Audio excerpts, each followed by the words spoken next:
இந்த இளம் பெண்கள் ஆல்ரெடி மேரிடான 40-45 வயசு ஆண்கள் கூட அஃபேர்ல இருக்காங்க. அதை தட்டி கேட்டா பேரண்ட்ஸே அளவுக்கு போறாங்களே, அவங்க என்ன மாதிரி மைண்ட் செட்ல இருக்காங்க? ஆக்சுவலா இது ஒரு விதமான ப்ரொடெக்ஷன் கேட்டு வர விஷயம். இது நியாயமா நியாயம் இல்லையான்றது செகண்டரி. பட் ஏன் இதை பண்றாங்க, அவங்க மனசுல என்ன தோணுதுன்னா, நிறைய பெண்கள் நான் பேசின வரைக்கும் என்ன சொல்றாங்க, ஒரு ப்ரொடெக்ஷன் வேணும், செக்யூர்ட் ஃபீல் வேணும். இப்ப அவங்க சம வயசுல இருக்கவங்க இவங்க கூடவே அவங்க ஒரு காம்படிஷன்ல இருப்பாங்க இல்லையா, வாழ்க்கையில செட்டில் ஆகணும்னு. பட் ஆல்ரெடி கொஞ்சம் எல்டர்லியா இருக்கவங்க செட்டில் ஆயிருப்பாங்க.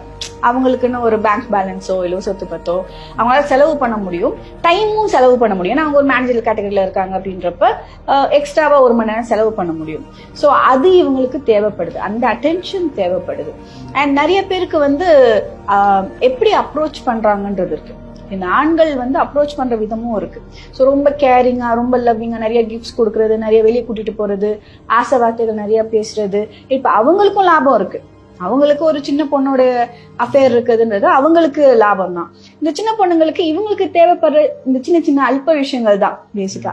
அது கிடைக்கும்ன்ற ஆசையில தான் இந்த மாதிரி வலையில விடுறாங்க. அந்த அளவுக்கு அதுல ஈடுபட்டுறாங்க. அவங்களுக்கு ஒரு ஈகோ கிளாஷ் வந்துடுது. யார் சொன்னாலும் நான் கேட்க மாட்டேன், இது நான் சூஸ் பண்ண வாழ்க்கை. நீங்க ஏன் பேரண்ட்ஸை சொல்றீங்க? அந்த நபருடைய ஒய்ஃப் கேள்வி கேட்டா கூட ரொம்ப மோசமா ஹேண்டில் பண்றாங்க. எனக்கு இன்ஃபேக்ட் கிளினிக்கு வந்த ஒரு பேஷண்ட் ரொம்ப நேரமா ஒருத்தவங்க திட்டிட்டு இருந்தாங்க. யாருன்னு பார்த்தா இவங்க அஃபேர்ல இருக்கவங்களுடைய லீகல் ஒய்ஃபை திட்டிட்டு இருக்காங்க. அப்ப நான் சொன்னேன், நீங்க திட்ட வேண்டியது நீங்கள், அவங்க தான் திட்டணும். நியாயமா நீங்க பண்றது தப்பு இல்லையான்னு கேக்குறப்ப அவங்க ஒரு மாதிரி அவங்களுடைய வேலையை மட்டும்தான் யோசிக்கிறாங்க. செல்ஃபிஷ் தான் வச்சுக்கோங்களேன். எனக்கு சந்தோஷம், எனக்கு லாபம், எனக்கு ஒரு ஹாப்பியா லைஃப் மூவ் ஆன் ஆகுது.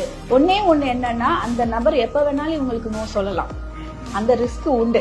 ஆனா பெண்கள் அதை ஏத்துக்க தயார் நிலைக்கு வந்துட்டாங்கன்னா எதுக்குமே அவங்க பயப்பட மாட்டாங்க. அப்பதான் இந்த பேரண்ட்ஸும் எதுக்கு ஒரு மனநிலை வந்துடும், எனக்கு சந்தோஷமா இருக்கு, எனக்கு பிடிச்சிருக்கு, நான் இருக்கேன். அதே மாதிரி நிறைய இந்த ஊர்ல இருந்து ஹாஸ்டல்ல இருக்காங்கன்றப்ப அவங்களுக்கு இப்ப ஊர்ல எல்லாம் என்ன ஆகும், ஒருத்தவங்க தெரியும், நீ அண்ணாரோடைய பொண்ணு தானே, அவங்க பேத்தி தானே அப்படின்ற ஒரு ரெக்கக்னிஷன் இருக்கும்.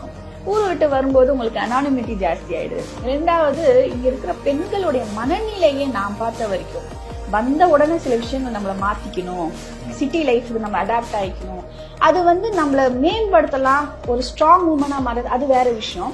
பட் உங்களுடைய ட்ரெஸ்ஸிங், உங்களுடைய உடனே எனக்கு ஒரு பாய் ஃப்ரெண்ட் இருக்கணும், உடனே நான் அந்த பாய் ஃப்ரெண்டோட சினிமாக்கு போகணும், இதுக்கு பார்க்குக்கு போகணும், அது தேவையில்லை.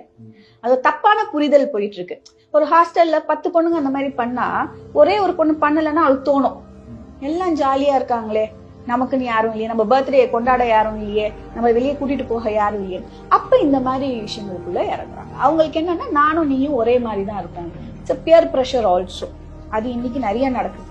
சீரியல்ஸை சொல்லலாம், சினிமாவை சொல்லலாம், சாதாரண சோசியல் மீடியா போஸ்டுங்களை சொல்லலாம். அதாவது யாரோ ஒரு ஹஸ்பண்ட் ஒய்ஃப் அவங்க ஏதோ வெளியூருக்கு போயிட்டு ஒரு ஐடியல் கப்புள் போட்டோ போடுவாங்க, ரொம்ப ஹாப்பியா நாங்க இருக்கோம். உடனே எல்லா கப்புள்ஸ் என்ன நினைச்சுக்கிறாங்க, எல்லாரும் இப்படிதான் ஹாப்பியா இருக்காங்க போல, நம்ம வீட்டுலதான் வாக்குவாதம் சண்டையெல்லாம் நடக்குது. அப்படி கிடையாது. அவங்க போடுற அந்த ஒரு போஸ்டை வச்சு நீங்க அவங்க ஜெனரலைஸ் பண்ண முடியாது. அதே மாதிரி நம்ம ஏன் அப்படி இல்லைன்னு கம்பேரும் பண்ணக்கூடாது. ஆனா இன்னைக்கு இருக்கவங்க அப்படிதான் கம்பேர் பண்றாங்க. யாரோ ஒரு ஃபாரின் போயிட்டு ஒரு போஸ்ட் போட்டா பாரு அவங்க எல்லாம் போறாங்க, நீ ஏன் என்ன கூட்டிட்டு போக மாட்டேங்க, இங்கே சண்டை வரும். அதனால அதுவும் கம்பேரிசன் ஆகட்டும், ஈஸிலி கெட்டிங் இன்ஃப்ளூயன்ஸ்ட் பை இந்த சோஷியல் மீடியாவோ இல்லை மூவிஸோ சீரியல்ஸோ இல்லை மற்றவங்க சொல்ற கதை. இப்போ இந்த ஒரு கார்பரேட்ல வேற ஒருத்தவங்க சொல்ற கதையை கேட்டு நல்லா இருக்கே நம்மளும் பண்ணலாம்னு நினைக்கிறது. அப்ப என்ன ஆகுது, உங்களுக்கு தனிப்பட்ட ஒரு எத்திக்ஸ் மாரல் இருக்குல்ல, அதை நீங்க மீறுறீங்க. அதை மீறுறதுக்கான ஸ்பேஸ் தான் நான் சொன்ன மாதிரி நம்மள கேட்க யாரும் இல்ல. நிறைய வீடுகள்ல அந்த பிள்ளைங்க தான் அதிகம் சம்பாதிக்குங்க, அதனால வீட்டை சப்போர்ட் பண்ணுங்க. அப்ப அவங்கள கேள்வி கேட்க முடியாது. அண்ட் நிறைய இடத்துல ஒரே பொண்ணா இருக்கும், அப்பா அம்மா இவங்களை சார்ந்து இருப்பாங்க. இது எங்கேயாவது போயிடுச்சுன்னா நமக்கு யாரும் இல்லை ஃபியூச்சர்ல, அப்ப அந்த பொண்ணு என்ன சொன்னாலும் கேட்டுக்கணும் அப்படின்னு. அப்ப அவங்களை தட்டி கேட்க ஆள் இல்லைன்றப்ப அவங்க பண்றத பண்ணுவாங்க. ஆனா அதுல அடிப்பட்டவங்களும் இருக்காங்கன்னு வைங்க. நான் 5 வருஷமா இவனை நம்பினேன், 3 அபாஷன் வேற நடந்துச்சு, இருக்கு, இதெல்லாம் நடந்ததுதான். இருந்தாலும் அவன் என்னை இன்னைக்கு விட்டுட்டான், எனக்கு கோபமா வருது. பட் அவனை மீறி என்னால எந்த ஆக்ஷனும் எடுக்க முடியாது, லீகலாவோ எதுவுமே பண்ண முடியாது. ஏன்னா எங்க போனாலும் எல்லாரும் என்னதான் தப்புன்னு சொல்றாங்க அப்படின்னு சொல்லி டிப்ரெஷன்ல போனவங்களா இருக்காங்க. அதுல நம்ம அவங்கள மீட்டுருவோம். பட் இருந்தாலும் லாஸ் இஸ் அ லாஸ் தானே. அது எவ்வளவு பெரிய வாழ்க்கையில மீள முடியாத ஒரு துயரம் இல்லையா. அதை தவிர்க்கிறதுக்கு பெண்கள் அந்த நேரத்து சந்தோஷத்தை கொஞ்சம் ஒதுக்கி வச்சுட்டு ஃபியூச்சரை பத்தி கொஞ்சம் யோசிச்சு கட்டுக்கோப்பா இருக்கிறது நமக்கு நல்லது. அளவோட இருக்கிறது நல்லது, விரலுக்கு ஏற்ற வீக்கம் பெட்டர். நம்ம அளவு கடந்து ஆசைப்பட்டு வாழ்க்கையே காவு கொடுக்க வேண்டிய அவசியம் ஒன்றும் இல்லை அப்படின்றத புரிஞ்சுக்கிட்டாங்கன்னா மனநோய்கள்ல இருந்து நம்ம அவங்கள மீட்டெடுத்துடலாம். பேரண்ட்ஸை பொறுத்த வரைக்கும் பாதி விஷயம் அவங்களுக்கு தெரியாதுங்க. இன்னைக்கு நடக்கிற இந்த யங்ஸ்டர்ஸ் மத்தியில இருக்கக்கூடிய இந்த ரூல்ஸ், கோஸ்டிங், பிரெட் கிரம், இந்த மாதிரி நிறைய விஷயம், இந்த சின்ன பொண்ணுங்க வந்து கல்யாணமான கொஞ்சம் நடு வயசுக்காரங்க மேல ஆசைப்படுறது, இதெல்லாம் வந்து பேரண்ட்ஸ்க்கு கேட்கப்ப புதுமையா கூட இருக்கலாம். அவங்க they wouldn't have come across. ஆனா பொண்ணு வந்து படிச்சிருச்சு, அதுக்கே சுய புத்தி உண்டு அப்படின்னு நிறைய பேரண்ட்ஸ் விட்டுருவாங்க. நிறைய பேர் அதுவே கத்துக்கிட்டோம் அப்படின்னு சொல்லுவாங்க. சில பேரண்ட்ஸ் எதிர்த்து கேள்வி கேட்பாங்க, இது நம்ம குடும்பத்துக்கு செட் ஆகாது, நாளைக்கு ஒன்று கல்யாணம் பண்ணி வைக்கிறப்ப நாங்க தான் பதில் சொல்லணும் சொல்லுவாங்க. ஸோ ரெண்டு பக்க பேரண்ட்ஸும் இருக்காங்க. போராடி மாத்தணும்னு நினைக்கிறவங்களும் இருக்காங்க, அதுவே பட்டு திரும்பி வரட்டும் அப்படின்னு விட்டுறவங்களும் இருக்காங்க. ஸோ பேரண்ட்ஸ்க்கு இப்போ ரொம்ப பவர் இல்லை உண்மையை சொல்லணும்னா. ஏன்னா அவங்க ஒரு ரொம்ப சின்ன பிள்ளைங்க இந்த வேலையை பண்ணாது, ஸ்கூல் காலேஜ் பிள்ளை கூட பண்ணாது, காலேஜ் முடிச்சதுக்கு அப்புறம் தான் அந்த வேலை பண்றாங்க. ஸோ அவங்களுக்கு ஒரு 22, 23 வயசு இருக்கும்போது ஒரு 42, 45 வயசுக்காரங்க மேல அஃபேர் ஆகுது. கிடையாது, படிப்புக்கும் இதுக்கும் நேரடி சம்பந்தமே படுத்த முடியாது. நான் சொன்ன மாதிரி இது தனிப்பட்ட ஒழுக்கம் சம்பந்தப்பட்டது. அவங்க என்ன சொல்லி கொடுத்து வளர்க்கப்பட்டாங்க, எதை பார்த்து அவங்க இன்ஃப்ளூயன்ஸ் ஆகுறாங்கன்றது தான். ஸோ நான் ஜாலியா இருக்கணும், எனக்கு என்டர்டெயின்மெண்ட் வேணும், என் 4 ஃப்ரெண்ட்ஸ் கூட நான் மிங்கிள் ஆகணும்னா எனக்கும் இப்படி ஒரு பார்ட்னர் இருக்கணும் அப்படின்ற ஒரு பியர் ப்ரெஷர்னால பண்றவங்க நம்ம பண்றது தப்பா ரைட்டா, இதோடைய கான்சிக்வன்ஸ் என்ன ஆகும் அதெல்லாம் யோசிக்க மாட்டாங்க. பாத்துக்கலாம் விடு, இப்ப ஒரு குருட்டு தைரியம் தான், என்ன அப்புறமா பாத்துக்கலாம், எதுவுமே ஒர்க் அவுட் ஆகலன்னா வீட்டுக்கு போய் சொன்னா அரேஞ்ச் மேரேஜ் பண்ணிட போறாங்க அப்படின்ற ஆட்டிடியூட் இன்னைக்கு இருக்காங்க. இப்போ பெண்கள் வந்து ஸ்மோக்கிங் ட்ரிங்கிங் தாண்டி சகஜமா தான் ஆயிடுச்சு. ஒண்ணு அவங்களுக்கு அவைலபிலிட்டி, இன்னொன்னு அது ஒரு ஸ்ட்ரெஸ் பஸ்டரா நினைக்கிறாங்க. ஏன்னா அவங்களும் ஈக்குவலா வேலை செய்யறாங்க, ஒரு காம்படிஷன் இருக்கு இல்லையா எல்லா ஃபீல்டுலயுமே. அதனால இது ஒரு டேபு. என்னன்னா இந்த மாதிரி ட்ரிங்கிங் ஸ்மோக்கிங் எல்லாம் வந்து ரிலாக்ஸ் பண்ணும், ஸ்ட்ரெஸ் பஸ்டிங் அப்படின்னு தப்பா ஒரு அபிப்பிராயம் ஊருக்குள்ள இருக்கு. அப்ப அவங்க என்ன நினைக்கிறாங்க, இதெல்லாம் எடுத்தா நான் வந்து ஷார்ப் ஆயிடுவேன், நான் ரிஃப்ரெஷ் ஆயிடுவேன், எனர்ஜெட்டிக் ஆயிடுவேன். கிடையவே கிடையாது. அது வந்து பெண்களை பொறுத்த வரைக்கும் குடியோ இல்ல ஸ்மோக்கிங்கோ இல்ல ஆண்களுக்கு பாதிக்கிறத விட பல மடங்கு அதிகமா பாதிக்கும். ஏன்னா இவங்களோட உடல்வாகு அந்த மாதிரி. சோ நாளைக்கு குழந்தை பிறக்கும் போது ஒரு ஆல்கஹால் ஃபிட்டர் சிண்ட்ரோம், அது அந்த மாதிரிலாம் நோய்கள்லாம் இருக்கு, அந்த குழந்தைய பாதிக்கும். அது தெரியாம பண்ணிட்டு இருக்காங்க. அது வந்து அவங்களுக்கு பெரிய பெரிய நோய்கள், இன்ஃபர்டிலிட்டி இஷ்யூஸ் எல்லாம் கூட கொண்டாந்து விடும். அதெல்லாம் தெரியறது இல்ல. ஜென்ரலா எல்லா ஃப்ரெண்ட்ஸும் வந்து பப்புக்கு போறாங்க, கிளப்புக்கு போறாங்க, எல்லாம் ஜாலியா தானே இருக்காங்க, நானும் போறேன் அப்படின்னு போறாங்க. பட் பாதிக்கப்பட்டவங்க பெருசா வெளியே சொல்ல மாட்டாங்க, ஏன்னா சீக்ரெட்டிவான விஷயம். எனக்கு இந்த மாதிரி ஒரு அடி விழுந்துச்சுன்னு யாரும் சொல்ல மாட்டாங்க, ஜாலியா இருக்கிறத மட்டும்தான் சொல்லுவாங்க. அப்போ ஒவ்வொருத்தங்களும் அடிபட்டதுக்கு அப்புறம் தான் தெரியுது, ஆஹா அது தப்பான டிசிஷன் எடுத்துட்டோம் அப்படின்னு. ரொம்ப பாவமே அவங்க தாங்க. ஏன்னா அவங்க ஒழுங்கா இருக்கிறதுனால தான் அவங்களுக்கு கோவம் வருது. நான் டெடிகேட்டடா இந்த ரிலேஷன்ஷிப்ல கமிட்டடா சின்சியரா இருக்கேன், நான் இருந்துட்டு இருக்கும்போது நீ எப்படி தப்பு பண்ணலாம் அப்படின்றது வருது. நிறைய லேடிஸ் வந்து ரொம்ப soft type, house wife, so financially ஹஸ்பண்டை டிபெண்ட் பண்ணியிருப்பாங்க. அப்ப அவங்க தெரிஞ்சும் இவங்க தான் டிப்ரெஷனுக்குள்ள போவாங்களே விட எதிர்த்து கேள்விக்கும். அவங்க என்ன சொல்லுவாங்க, பிள்ளைங்க லைஃப் இருக்கு, நான் ஃபியூச்சர்ல எங்க போவேன், எனக்கு வந்து வீட்டுக்கு போனா சப்போர்ட் சிஸ்டம் இல்ல, ஸோ நான் இங்கதான் இருந்தாகணும், இவரை நான் எதிர்த்து கேட்டா என்ன அடிக்கிறாரு, என்ன திருப்பி வந்து இது பண்றாரு. அந்த லேடி கிட்ட கேட்டா எனக்கு தெரிஞ்சு இந்த அஃபேர்ல இருக்கிறதுல ஒரு வேடிக்கையா சொல்றதா வேதனையா சொல்றதான்னு தெரியல, அவங்கதான் ரொம்ப சத்தம் போடுறது. இந்த அஃபேர்ல இருக்கிற லேடிஸ் தான் ரொம்ப சத்தம், அவங்கள வன்மையா கண்டிக்கிறது, மன உளைச்சலுக்கு ஆளாக்குறது எல்லாம் இவங்கதான். இந்த லீகலி மேரிடு உமன் பாவம், அவங்க அங்க திட்டு வாங்கிட்டு வந்துருவாங்க. நான் சில நேரத்துல சொல்வேன் இங்க கவுன்சிலிங்ல, நீங்க ஏங்க திட்டு வாங்குறீங்க, நீங்க லீகலி ஒய்ஃபுங்க, நீங்க ஏங்க திட்டு வாங்குறீங்கன்னா என்னங்க பண்றது அவ திட்டுறா அப்படின்னுவாங்க. அந்த சாஃப்ட்னஸ் யூஸ் பண்ணிட்டு தான் மேனிபுலேட் பண்றாங்க. சோ அந்த மாதிரி வைஃப் இருக்காங்க. சில வைஃப்ஸ் இருக்காங்க, அவங்க ஷார்ப்பா என்ன பண்ணணும்ன்றத பண்ணிடுவாங்க. அந்த ஹஸ்பண்டும் வந்து அந்த மாதிரி இடத்துலதான் விட்டுருவாங்க அந்த ரிலேஷன்ஷிப்பை, வேணான்னு அப்படியே அப்ரப்டா கட் பண்ணிடுவாங்க. அப்புறம் அவங்க டிப்ரெஷனுக்குள்ள போயிடுவாங்க, அதுல இருந்து மீண்டு வருவாங்க. இதுல 3வது ஒரு விக்டிம் இருக்காங்க. இந்த மாதிரி வெளியே வந்தவங்க சைலண்டா கல்யாணம் பண்ணுவாங்க. அவங்களுக்கு மோஸ்ட்லி சொல்ல மாட்டாங்க, இப்படி ஒரு பாஸ்ட் இருந்ததே தெரியாது. அது ஒரு பையனா இருந்தா அவருக்கு வந்து நம்ம ஒய்ஃப் கரெக்டா இருக்காங்கன்னு நினைச்சிட்டு இருப்பாரு. எப்பயோ ஒரு நியூஸ் வரும், இல்லையே உங்க ஒய்ஃபை நான் முன்னாடி அங்க பார்த்தேனே அப்படின்னு. அப்பதான் பூகம்பம் வெடிக்கும். சோ அவரும் விக்டிம் தான், ஏன்னா அவரு சின்சியரா இருக்காரு. எந்த ரிலேஷன்ஷிப்லயுமே நம்ம என்ன போடுறோமோ அடுத்தவங்களும் அது போடணும்னு எதிர்பார்ப்போட தான் போடுவோம். நான் மட்டும் போட்டுக்கிட்டே இருக்கணும், அடுத்தவங்க அதை எடுத்துக்கிட்டே இருப்பாங்க, யூஸ் பண்ணிக்குவாங்கன்னா தென் அங்க ஈக்குவாலிட்டி இல்ல. அப்ப அது அடுத்தவங்களுக்கு நிச்சயமா டிப்ரெஷன் வரும். அஃபேர் பண்ற பொண்ணை பொறுத்த வரைக்கும் நம்மளுடைய தனி மனித ஒழுக்கம்ன்றது பல வகைகள்ல நமக்கு ரொம்ப முக்கியம். இன்னைக்கு வேணா ஜாலியா இருக்கலாம், விதவிதமா சாப்பிடுறது, ட்ரெஸ் பண்றது, ஒருத்தவங்க கூட கார்ல போறது வரதெல்லாம் ஜாலியா இருக்கலாம்.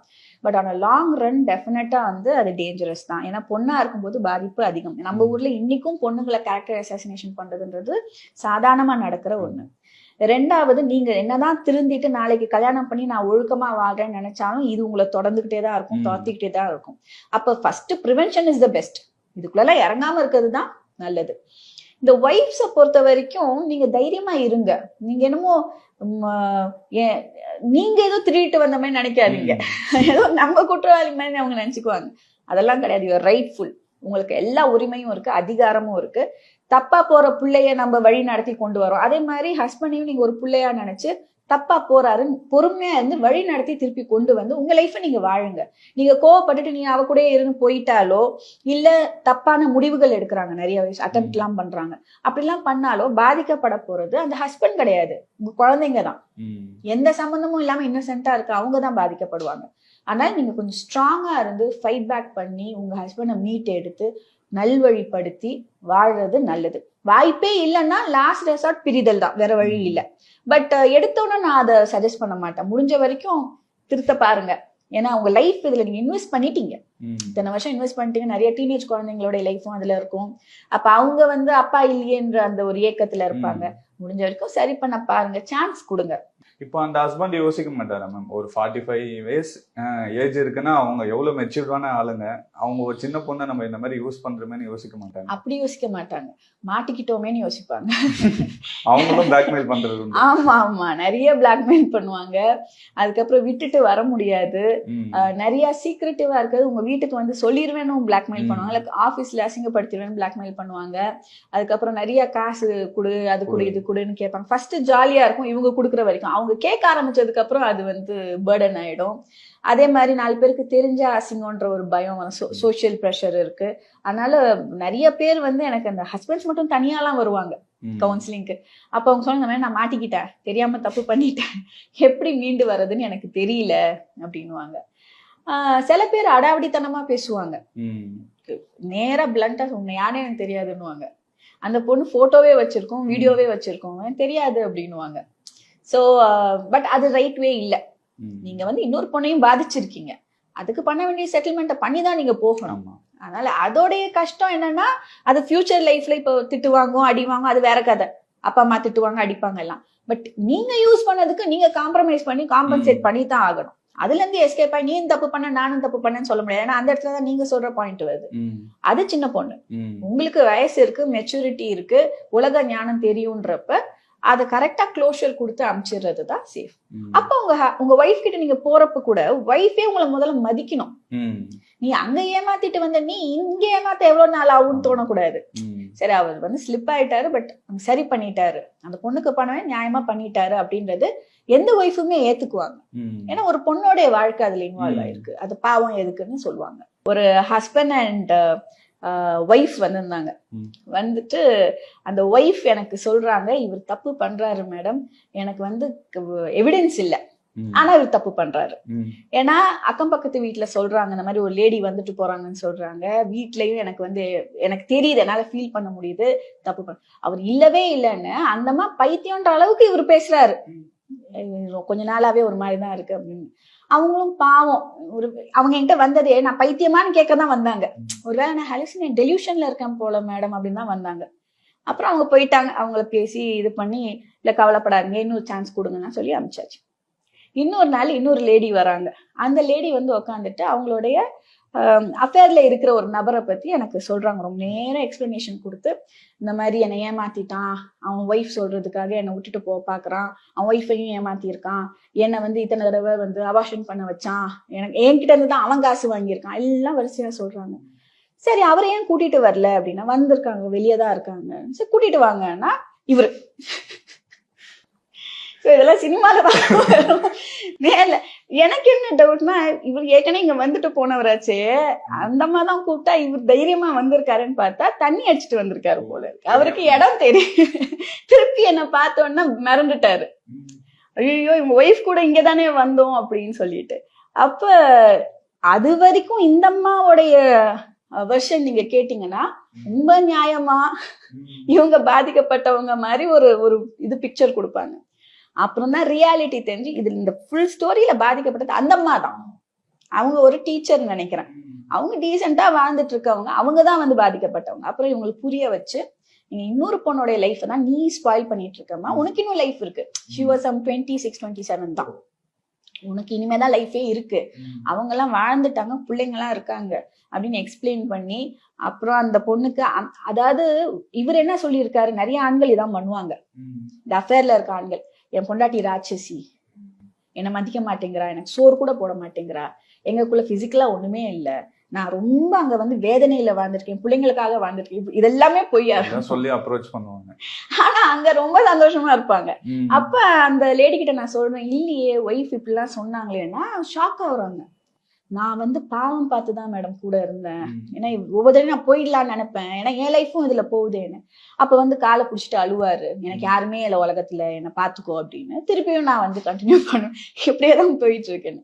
சோ அங்க எங்க சுத்தி பாத்தீங்கன்னா இந்த ஆண்கள் சுத்தி சுத்தி இந்த ஆண்கள் பண்ற வேலைதான் மெனிப்புலேஷன் அவ்வளவு ஸ்ட்ராங்கா பண்றது. அதுல இந்த பெண்கள் வந்து ரெண்டு பக்கமுமே வந்து பாதிக்கப்பட்டிருக்காங்க, குழந்தைங்க ரொம்ப அஃபெக்ட் ஆவாங்க.